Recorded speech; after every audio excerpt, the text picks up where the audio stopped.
अतुल्यवीर्यमुग्रतेजसं सुरं सुकान्तिमिन्द्रियप्रदं सुकान्तिदं कृपारसैकपूर्णमादिरूपिणं दिवाकरं सदा भजे सुभास्वरम् इनं महीपतिं च नित्यसंस्तुतं कलासु वर्णभूषणं रथस्थितम् अचिन्त्यमात्मरूपिणं ग्रहाश्रयं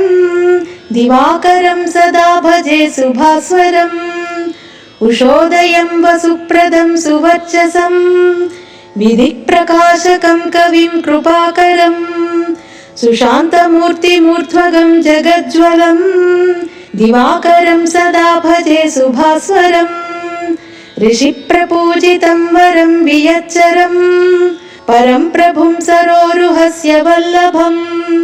समस्तभूमिपञ्चतारकापतिं